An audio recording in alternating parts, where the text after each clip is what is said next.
state in a post-Islamic world, particularly with the contrast between the Islamic state, as I think we've established, there's no clear one definition or comprehensive definition of that, and the secular state. What Mr. Bergen needs to leave a little early, so we're going to start with him, but the format's going to be the same as we've been doing all morning. Each speaker will get about 8 minutes. I will keep time so we can keep on time. And then we will move on to questions and answers. So thank you all very much. And Peter, go ahead. Hey, thank you for the invitation. So I took the task here to sort of do an assessment of how Islamist states are doing.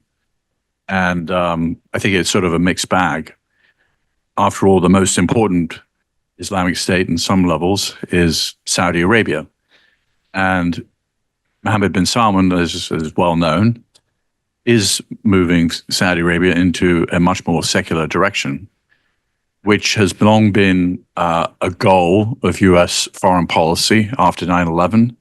You may recall that there was considerable pressure on the Saudi state to end the export of Wahhabism around the world, which had been a project of the Saudi state since the early 60s, but it also was much amplified by two factors. One, the Iranian Revolution in '79, and two, the seizure of the mosque in Mecca by Islamist revolutionaries, domestic terrorists in 1979, which really amped up the kingdom's desire to both export Wahhabism, but also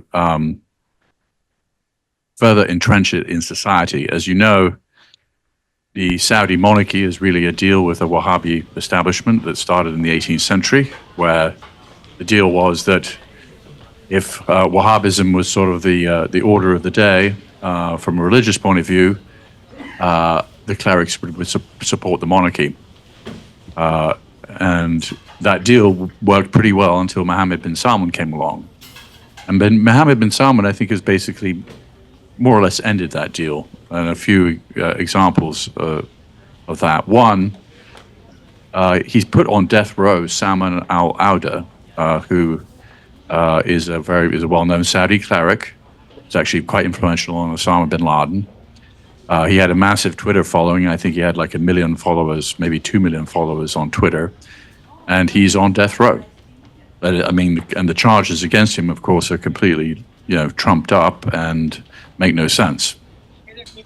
But that he would imprison a well-known Saudi cleric of the stature of Salman al-Auda, who had actually become more liberal over time, and I use that sort of in a relative sense, is indicative of where the regime is going. He also, of course, put the religious police back in their barracks.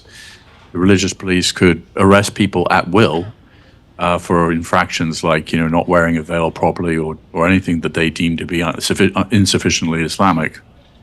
So the religious police have disappeared into their barracks, and Mohammed bin Salman also has, he was very close to doing a deal with Israel before October 7th. An Israeli cabinet official visited the kingdom a few weeks before October 7th. An Israeli official publicly celebrated a Jewish ritual in his room in Riyadh a few days before October 7th. And Mohammed bin Salman gave a relatively rare interview to Fox News a few weeks before October 7th and said, essentially, a deal with Israel is close. And in my view, and this is a hypothesis, I don't have evidence for this, I think Mohammed bin Salman would have done a deal with Israel a long time ago. He has to be responsive to public opinion, which in the kingdom has generally speaking been very anti-Israeli, and has obviously got more so. But I think at the end of the day, Mohammed bin Salman is a secularist. He could care less. His father, King Salman, does care about this issue, and of course, right now he's incapacitated. But even if you're an absolute monarch, and I would make the argument that, so what has Mohammed bin Salman substituted for this sort of absolute monarchy that used to exist, that was consensus-based in the sense that the consensus was with the Wahhabi clergy, It also involved other power centers like the National Guard and other members of the royal family who had important positions. So he's turned this absolute monarchy that had a consensus component into a secularizing totalitarian dictatorship.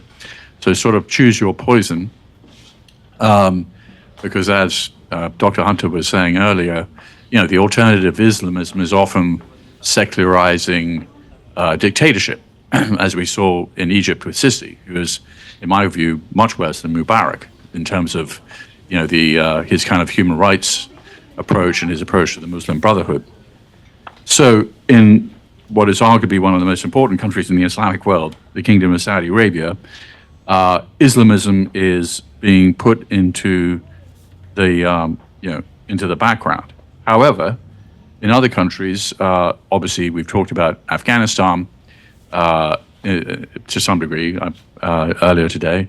The Taliban, it's pretty well known, the Taliban are split on the question of women's education, but I think that is a split that doesn't really isn't that important, because at the end of the day, it's a absolute theocracy in which the commander of the faithful, it's his views and no one else's views are important. So if there are elements of the Taliban, for instance, the Haqqanis, who ironically seem to be more in favor of women's education than others, despite their sort of fearsome military reputation, the fact is this is not their voices don't really count for the most important things. And the Taliban are stronger today than they were before 9/11. I spent a fair amount of time in Afghanistan the last time the Taliban were in power.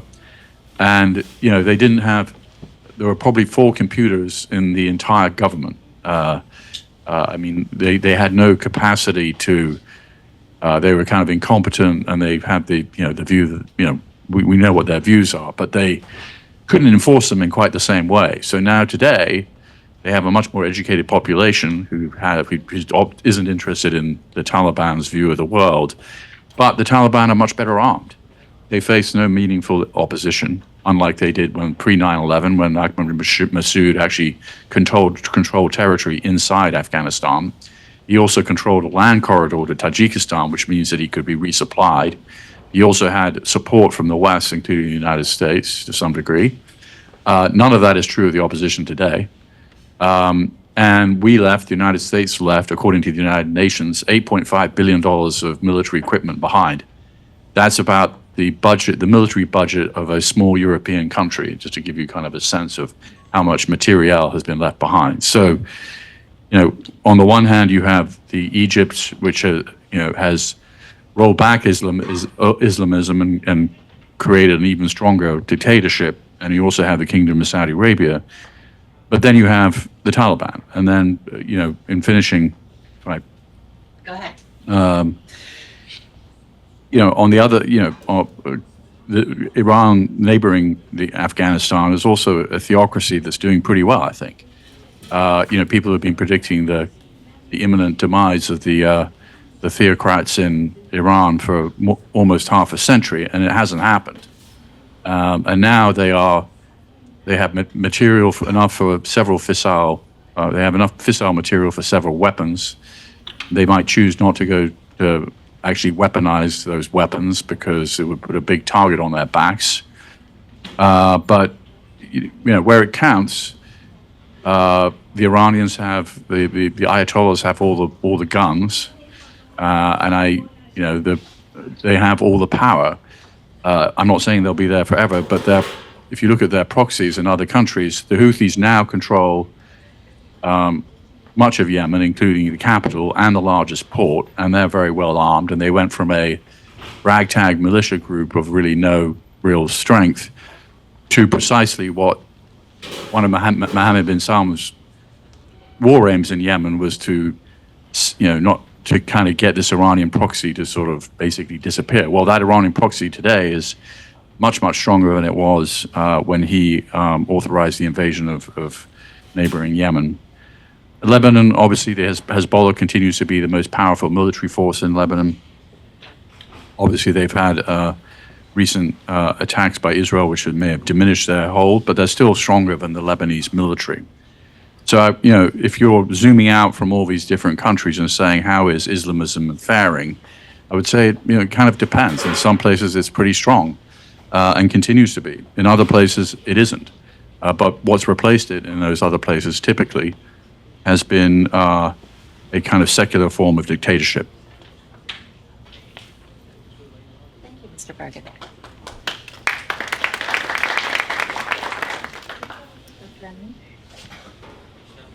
Thank you so much. So while writing my book on post-Islamism, I literally passed through several, times through this pessimism and optimism regarding the emergence of post-Islamism. So we were looking at Turkey, Erdogan, that, hey, there is, coming up a post-Islamist trend there. And then we saw the return of Islamism there again. Then we were looking at Tunisia, and there was some development, specifically in the Muslim Democrats kinds of ideas coming out from Tunisian Nahda and Ghanouchi as well. And then we saw the Tunisian FAT as well. The Pakistani case, where I will be discussing mostly here, was also interesting because the mainstream Islamist movement, the Jamaat Islami, was having several ups and downs, ebbs and flows. And so you see that there is a degree of post-Islamism coming up, and then you see that became an instrumental strategic thing, and they returned to the previous slogans and stuff. So then I focused on, so in my own conceptualization, a true post-Islamist turn would be when and only when there is actually a conceptual ideological transformation within the Islamic movement and the Islamic scholarship. And that would be, if I borrow Muhammad Iqbal's term, so that would be actually the reconstruction of Islamic thought, a complete revisit to the whole ideas of caliphate and jihad and several other things. I know there are several issues, challenges, threats, risks attached to that, and there is a history to that as well.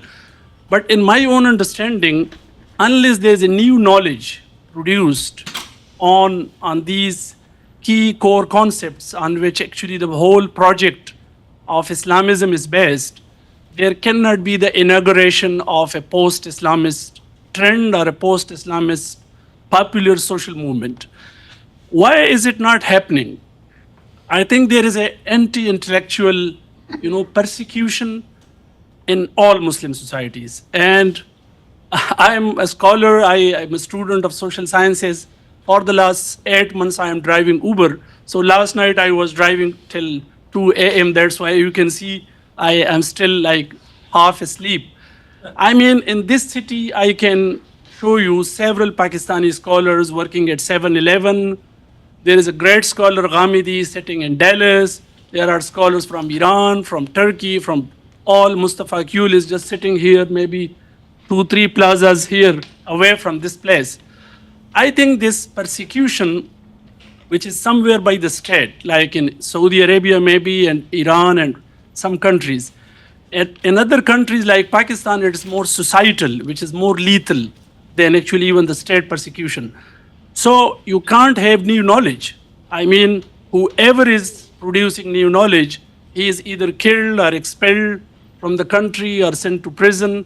So that's actually the main challenge, which is coming from all these Islamist movements to whom actually we attach a degree of optimism, start just from Erdogan to Jamaat Islami Pakistan or to Taliban or to Ennahda Tunisia. So that's one thing. I mean, the conceptual ideological transformation based on new knowledge production is, I think, would be the main post-Islamist, turning point. Second is, just to cite as an example, I can cite, there's a group of Pakistani scholars who are all persecuted again, some living in Malaysia, some living here, some were killed. One of our close friends was killed in that. 3-4 scholars were killed there. So they actually tried this whole project, and they were all actually Islamists before. they were working with Maududi and Qutb's ideas, and they reached to this conclusion as well, that unless we do this whole rethinking and reconstruction of this knowledge, there is actually only a firefighting approach. So maybe there is some issue, and you handle with a little liberal approach, and then people call this is a progressive Muslim, or this is a modern Muslim, or this is a liberating voice within Islam. But what happens the very next day, there's another issue, and he is quite radical on that. That's the case of blasphemy in Pakistan these days. So if I tell you that Pakistan has become the worst case actually on blasphemy, worse than Afghanistan actually. Those incidents are not taking place in Afghanistan. And also against Ahmadis, for example. The non-Muslim minorities, but specifically Ahmadis and Qadianis. So if I talk these, I discuss these ideas in my class in Pakistan, where I was in the National Defense University, and before there in the International Islamic University, I don't have a guarantee that I will not be charged with blasphemy, or I will not be charged that I have become a Qadiani or Ahmadi. So such a huge societal persecution is going on there. So my point is that all Islamists, including our, these optimists, what we call these urban, middle class, modern educated, Maududis, Qutb students, they including, and the Deobandis, they are actually supporting blasphemy, acts of blasphemy. They go to their funerals. They celebrate actually those deaths. And so this is the whole discussion around a set of issues, actually, how we measure whether a certain movement or a party or a leadership or an intellectual has actually deviated from his previous position of very radical Islamist ideas to a post-Islamist, which is more human-friendly, which is more whatever term you use, because the terms are also problematic, liberal or progressive or forward-looking or inclusive, whatever term you like, you may. So unless there's a conceptual and intellectual transformation in those ideas, you will just see, the coming and going back and forth of these acts of violence and persecution by the Islamist forces, both in society as well as in the. So just to, do I have one? You've got another minute, don't Oh, worry. okay. Keeping an eye on the clock. So just to, there's a new knowledge. I mean, there's no time, so in 8 minutes I cannot, but there's a new knowledge actually produced in Pakistan. And I think the most radical variants of political Islam and militant Islam, these were also produced in Pakistan. And Lahore, the city of Lahore and the model town is a hub of that scholarship, which is actually produced, mostly sold out to Pashtuns and Pashtuns living on the borderland. But what is going on, I think the same anti-knowledge has also been the counter-knowledge, I would say. The counter-narrative has also been produced in those cities and in those areas. But I wish we had time and I could You'll just probably get elaborate on questions that. about this. Yes, yeah, okay. Thank you very much. Yep, thank you. Well, let me start by saying that we tend to confuse between Islamic and Islamists sometimes. And Islamic means everything pertaining to Islam. If you practice Islam as religion, as a spiritual journey, and that's perfectly fine. And it works everywhere, whether here or in the Middle East, Iran, Afghanistan, anywhere. Islamism is when you bring Islam and make a government out of it.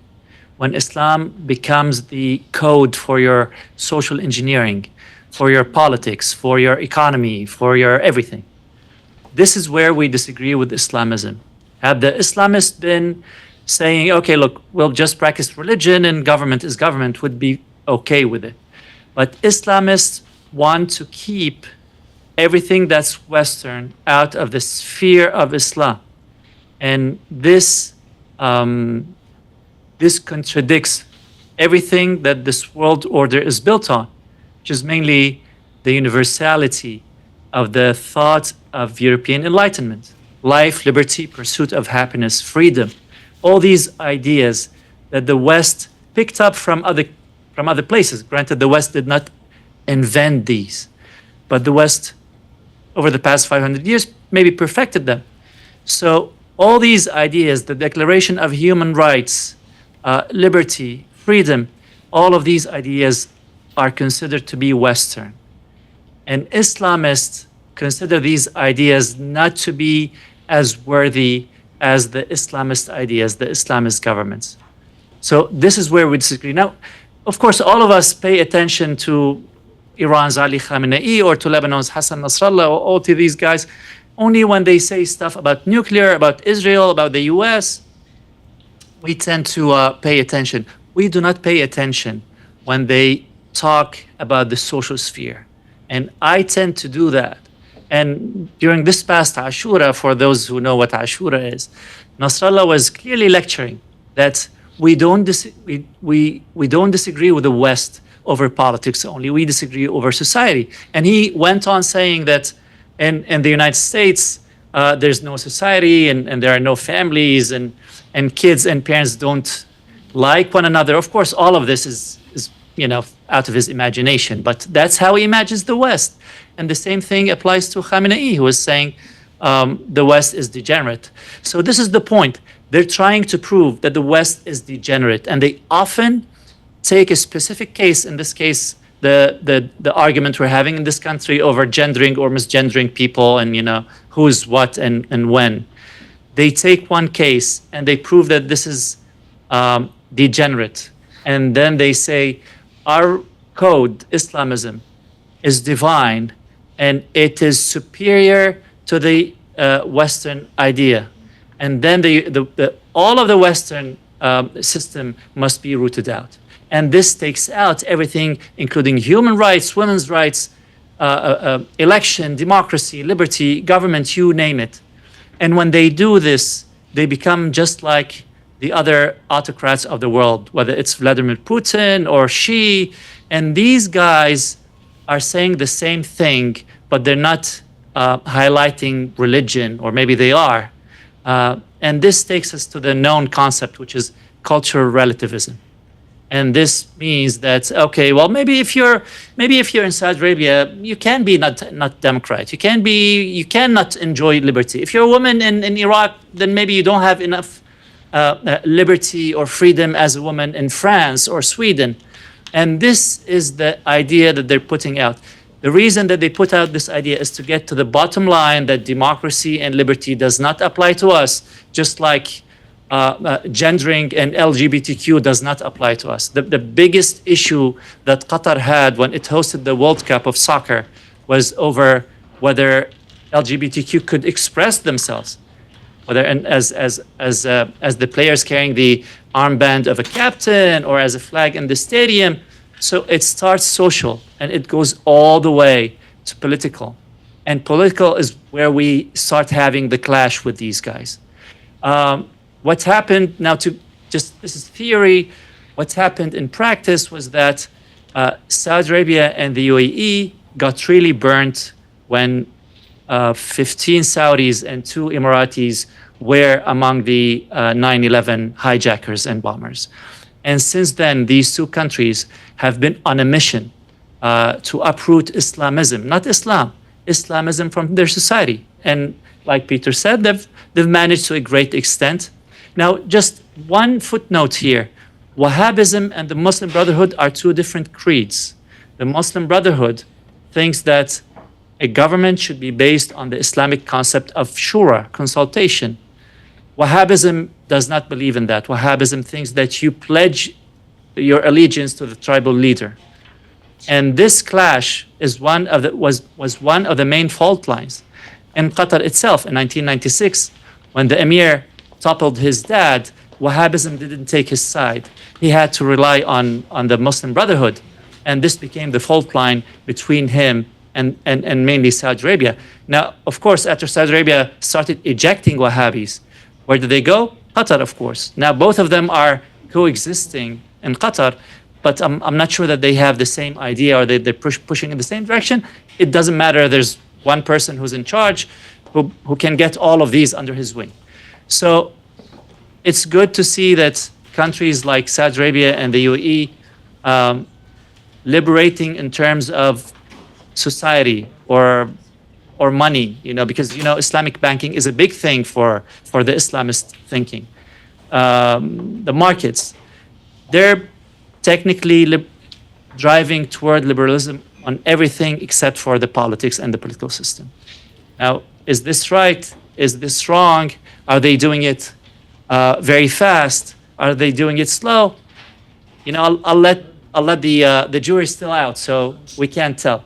Is Qatar doing the right thing? Maybe, but everyone is experimenting, and sometimes you get results. What we know is that Islamism, as being employed by Iran and Afghanistan and now Iraq and Lebanon, is a total and miserable failure. I'm from both Iraq and Lebanon. These countries have been progressively on the decline since 1975. So secular was better than autocrat. Autocrat was better than Islamism. And now even Islamism, Iraq was premised to become a replica of Iran. And even that, the Iranian regime has failed to produce because they just can't they just can't get all of their Shia militias under one umbrella. The Shia militias are just fighting with each other anytime. Corruption is rampant. The militias in Iraq have a government budget of $3.2 billion. The militias from the Iraqi government. And they don't have the fighters because there's a phenomena in Iraq called ghost employees or ghost fighters. So the fighters do not exist, but the people who are responsible for them just pocket the money. So I'll stop here. I think I've just offered a quick preview. Look forward to your questions. Thank you.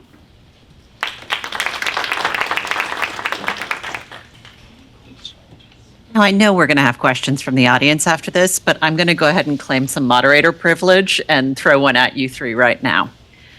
One of the issues that emerged at the end of panel 2 was the idea of layered identities, that the Taliban may be an Islamic group, but it is also a number of other things. And I'm curious, in the context of moving toward post-Islam, how do these layered identities currently influence the shape of political dynamics? And how might it either be an advantage or a challenge as moving into the future? I realize this is a huge, broad question, so feel free to pick a country, because it's a different answer in basically every location. Well, I'll pick the Taliban. If you look at the cabinet structure of the Taliban, there are I don't know, I think there are 45 cabinet or sub-cabinet positions, something like that. Well, I think there's maybe one Hazara and maybe one other ethnic minority. So what is their identity? It is 99% Pashtun. But I am a firm believer in the idea that you have to take people's ideas seriously, particularly when they talk about them publicly. And what they say in public is usually a pretty good guide to what they actually believe. And so when the commander of the faithful says that women shouldn't, their voices shouldn't be heard in public, I think that is their identity. I don't think that that's something that he, there's no. At the end of the day, this kind of ultra misogynist kind of identity is at the core of this movement. And yes, because Pashtuns are, after all, they're not a majority in Afghanistan, but they are a plurality. And there are plenty of Pashtuns who want their kids to go to school, but both male and female. But it doesn't really matter. The Taliban have all the guns. And the Taliban's ideology, I think, should be just taken at face value.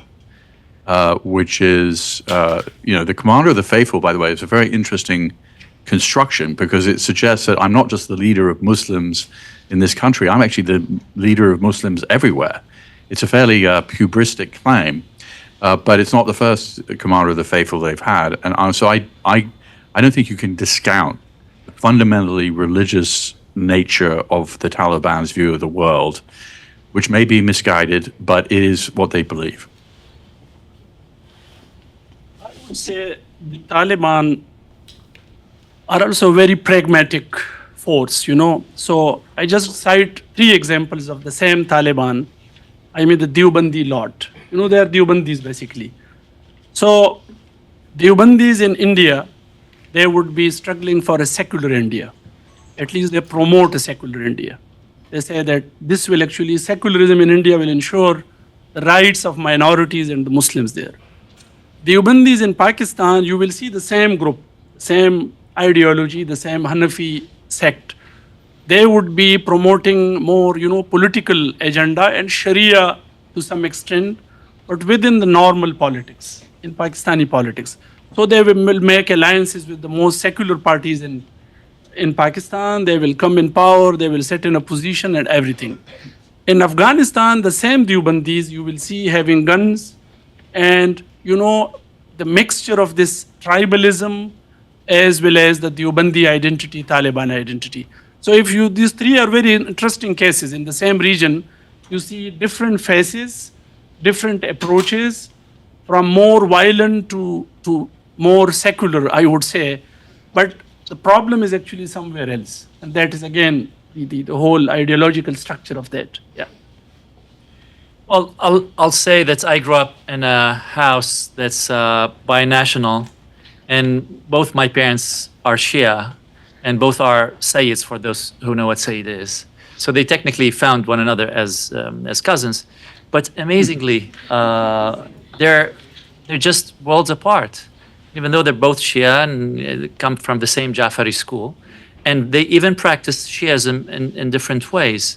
And when you dig further, even inside of Iraq and inside of Lebanon, you wouldn't find two or more groups that are as Stalinist as one thinks. I mean, Hezbollah and Taliban and these guys try to give the impression that every Muslim exactly believes the same thing and behaves the same way, but they don't.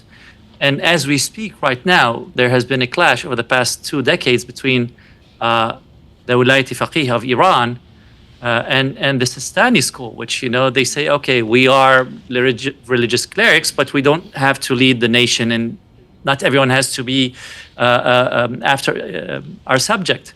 So I've always found it fascinating that within the same Shiism or Sunnism or you name it, you have such a variety, and people have different characters, different identities, and you put them in under some influence. If a Shia moves from Baalbek to Beirut, you get a new Shia, and if someone moves to the west, you get even a newer one.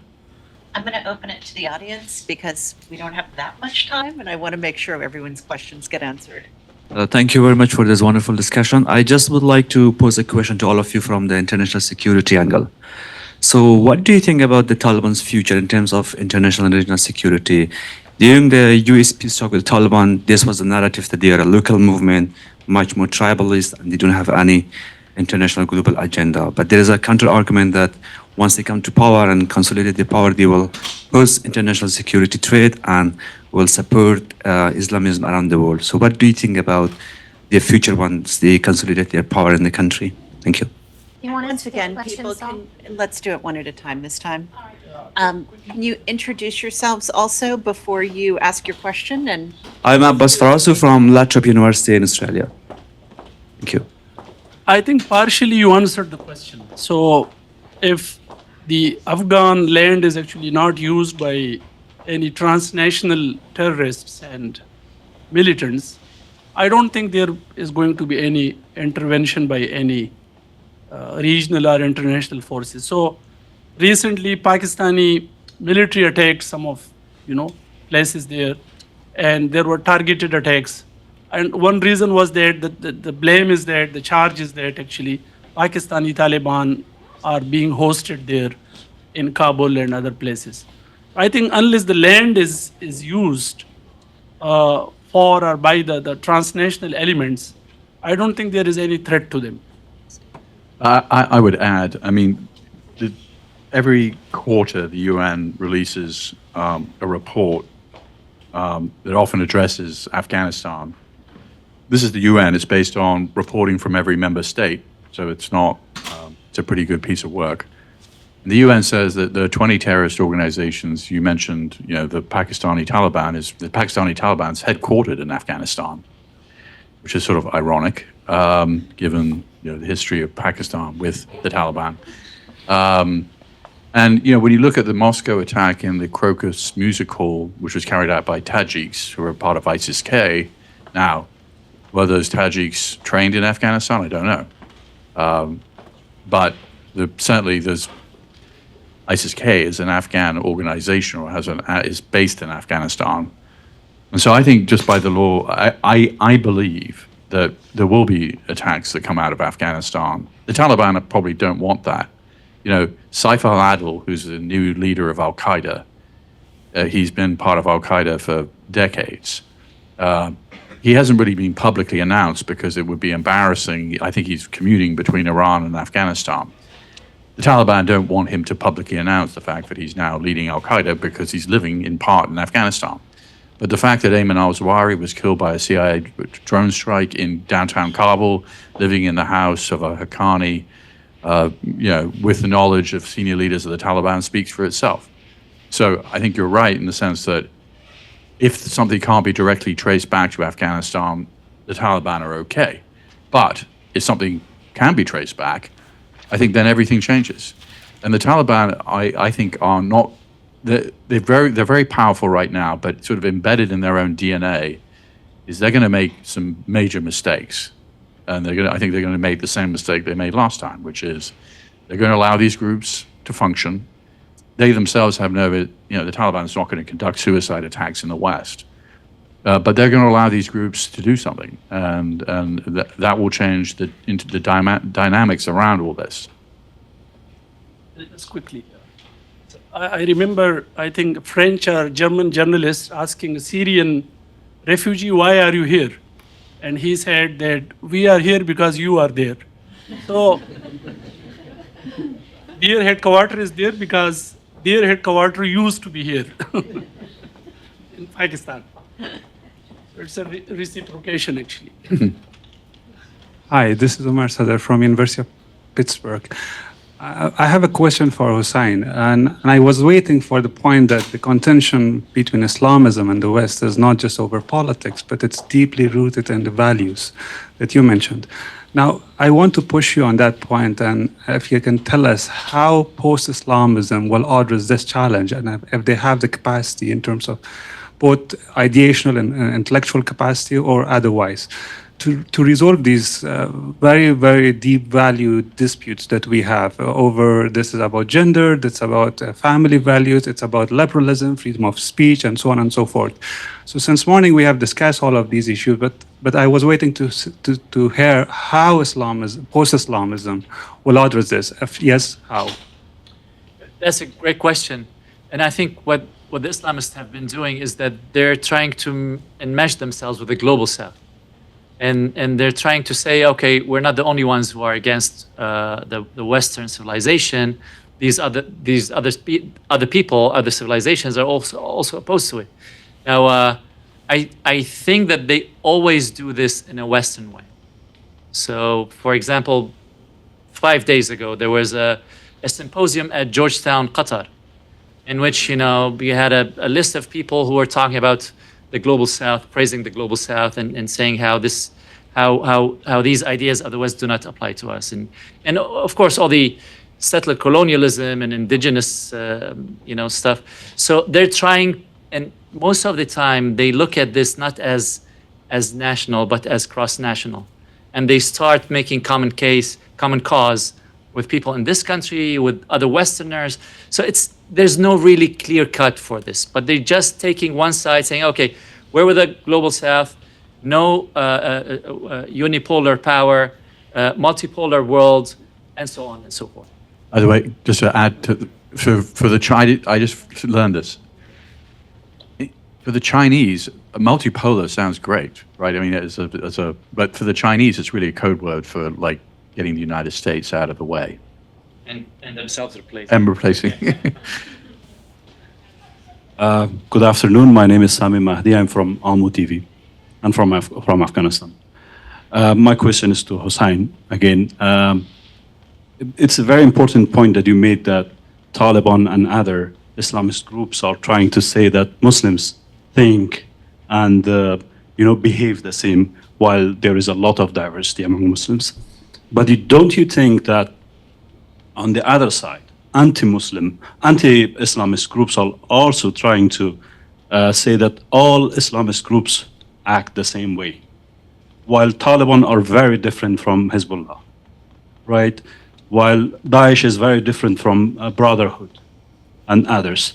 And also I wanted to ask, how much tribalism plays like on groups like the Taliban?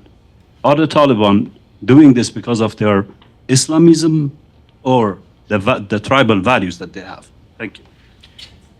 Yeah, that's a great question. Well, one of the things that I try to do all the time is to get people in the West to stop using the word Islamic and instead use Islamism. Some in the West try to say that the problem is Islam itself, the religion, that the text itself is really so bad that anyone who believes in it becomes a terrorist. And I say, well, you know, then my mom would have blown herself up a long time ago. I mean, she's a conservative hijabi woman. So once you can try to separate those two, I mean, you know, things might look better. Now, on the tribalism of the issue, as we speak now, there's a famous Palestinian poet, famous in, you know, Arab circles. His name is Tamim Barghouti, and he has a show on Al Jazeera. You probably heard of him. He's very Arab nationalist, and, you know, Palestine from the river to the sea. He went to Baghdad last week, and he was giving a poem. In the poem, he went after the Umayyads. He trashed the Umayyads, and he praised Hussein, the Imam Hussein. And this raised a storm, including from people in Al Jazeera, the Sunnis who went after him, saying, you know, you're taking the side of Iran and the Shia against us. We're talking about, you know, just a bunch of 10 people, all of them who work for the same employer, probably. So tribalism is very strong here. And, you know, where I grew up in Baalbek, until this minute, there are the 5 or 6 big clans that Hezbollah has never penetrated, because these clans behave as clans. And they have this detente with Hezbollah that, okay, you leave us alone. We do our, you know, whatever narcotic stuff. You do your rocket stuff. So it's very tribal. Hezbollah itself is the non-tribe tribe. There's no one who comes from a big tribe that's part of Hezbollah. It's everyone who's not a tribe joins this one big organization. I think this is, tribalism is so strong to the level of, in Afghanistan. So we are aware of this, you know, this deep fault line between the Kandahari version of Taliban, which is more strict hardliners, and the Haqqani networks, closer to Kabul and other. And that has been historic as well in Afghanistan over the last 300-400 years. So I think this is, it matters a lot. There is actually, you know, a glorification of violence in Pashtun culture. So this is just to be a devil's advocate. I myself Pashtun, but I know that in my culture actually there is celebration, glorification for the guns, for vengeance, and this from Sayyid Ahmad Shaheed in early 18th century. That time there was no Pakistan and the boundaries were not like that. But he came all across from India and he, you know, founded his base here in Peshawar. So I think the Pashtuns do have a culture which celebrates violence, and that actually provides basis for the militants as well. Yeah, thank you so much. My question is to all 3 panelists. Wonderful testimonies. Thank you so much. My question is, don't you think Taliban have been emboldened because there is no counter argument from Muslim majority country against their interpretation of Islam so far in the last 3 years, and even before that? You know, in recent development few days ago, there is a kind of movement of ICJ case against the Taliban. First time there is a initiative to hold the Taliban accountable for their deed, for their activities and policies against women. And the coalition is Canada, Germany, Netherlands, and Australia. So all of these countries are Muslim, are Western countries. There is no Muslim majority country joining this coalition. We as women rights defenders several times gave this recommendation strongly to the conveners that there has to be a country in the coalition to say to the Taliban that whatever you're doing is not Islam. But, you know, the Taliban continue to do this because there is no strong voice from within the Muslim majority countries, within OIC and so many other framework and institutions within Islamic world that they don't care about what's going on in Afghanistan. They don't care about the picture that Taliban are portraying in terms of Islam and the new interpretation that they are having. What's your take? What do you think now that there is a time to take actions, not just having statements against the Taliban? Because we saw Muslim majority countries had statements. Qatar had a statement. So many other countries had a statement. But no country had a step forward in order to hold the Taliban accountable. Now that there is a kind of initiative in ICJ, no country from Muslim majority forward, step forward. But do you think, what is the reason, how we can encounter that, and what is your take?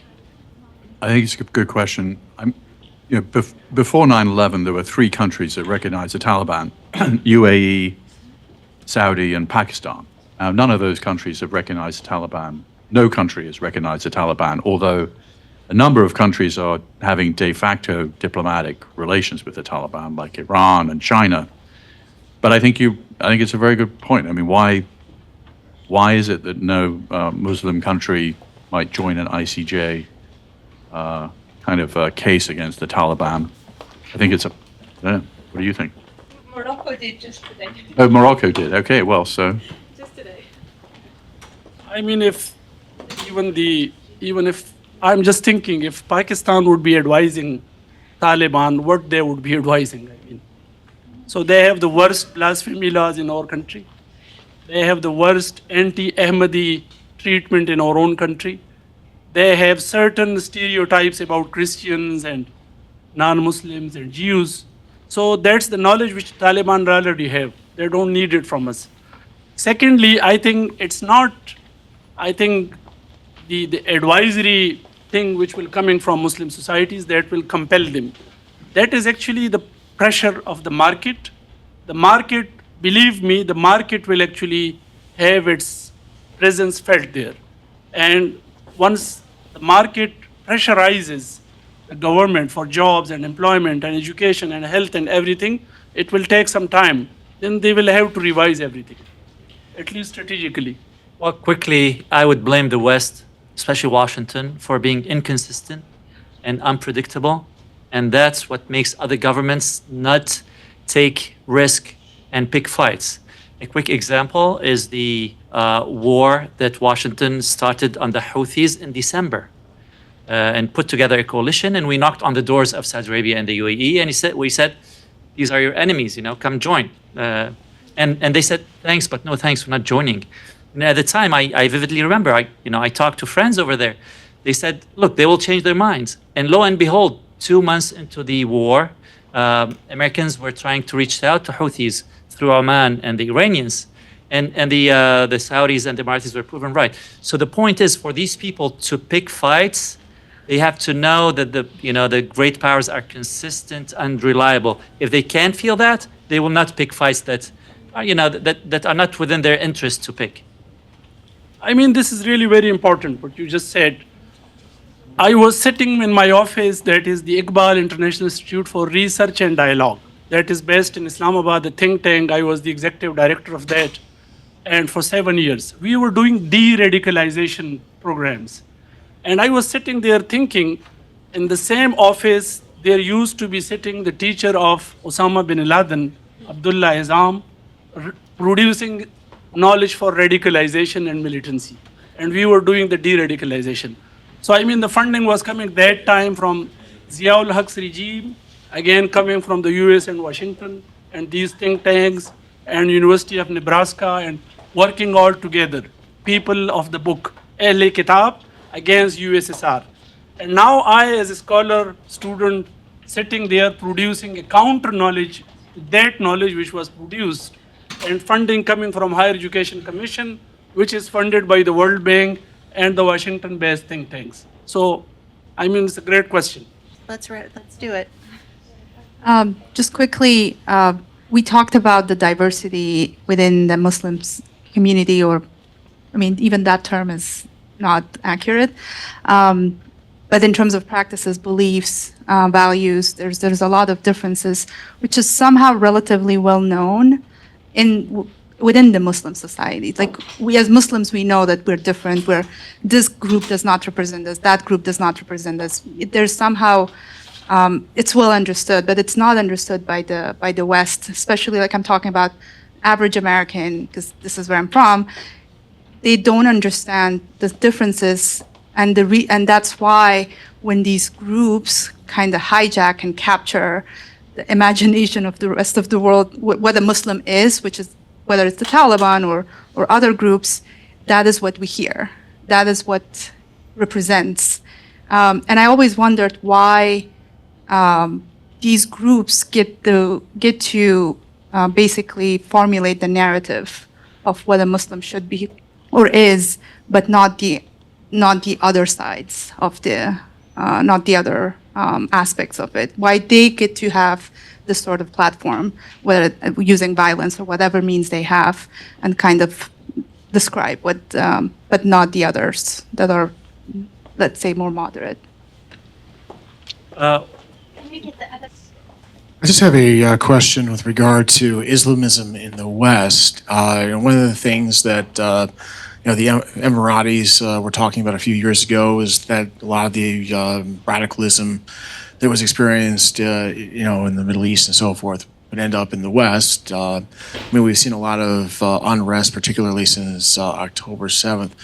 What do you see as a role of post-Islamism in terms of helping to assimilate Muslim societies and countering some of the narratives from, like, some of the Salafi preachers and people like that are helping to participate in some of the unrest? All right, fine. We'll squeeze in one more. 5 minutes. Hi, Iqlima Muradi. I work for the National Democratic Institute. My question is, again, for Mr. Hussain. We get the argument that the Islamic countries, because of the inconsistencies and unreliability of the Western world, they can't trust and they can't, do anything that they know is not going to be sustainable long term. What we don't get as people of Afghanistan, as women of Afghanistan, is that we are being shunned to the side because we are seen as, the world can afford to lose us. They don't care about the people of Afghanistan as they should. I don't mean the governments of Islamic countries, but the civil society, the universities, scholars, women's rights activists. They have largely left the issue of Afghan women from the agenda, from the table. Afghan women don't get invited to their feminist conferences. They don't get invited, or they're not even in the agenda. We're not on the table, but we're also not in the agenda. So that's the side of the civil society from the Muslim community that we don't get. We get the positions of the governments and their sort of politics, but is there anything you can contribute to that effect? Thank you.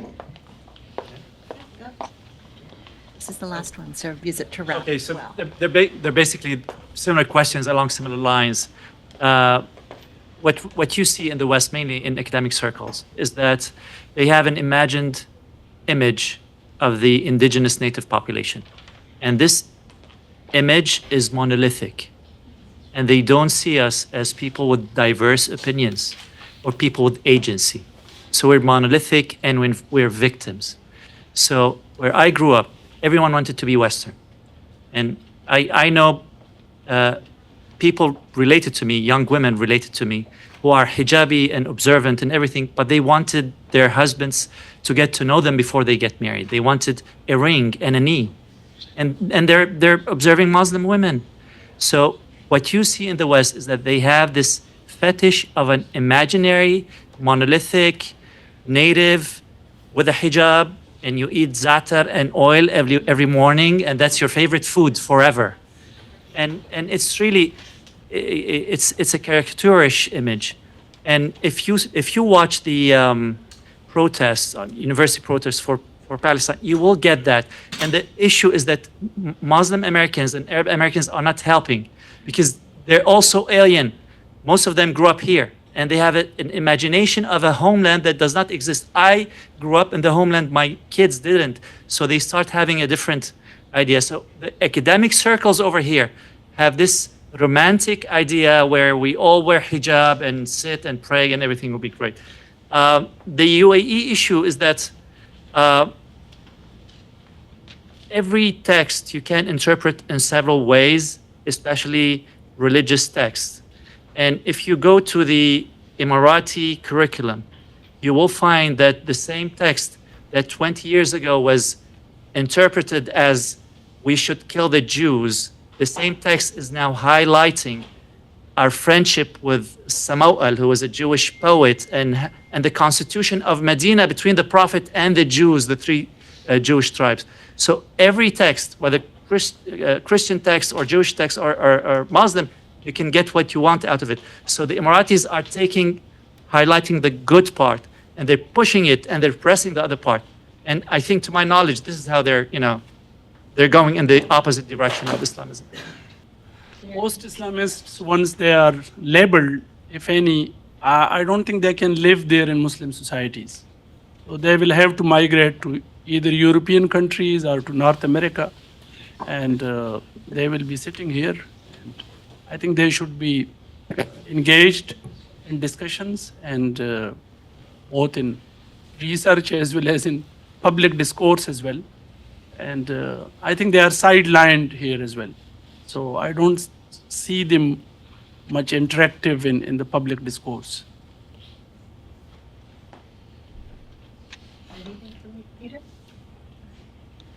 Well, in that case, we're going to wrap this particular panel.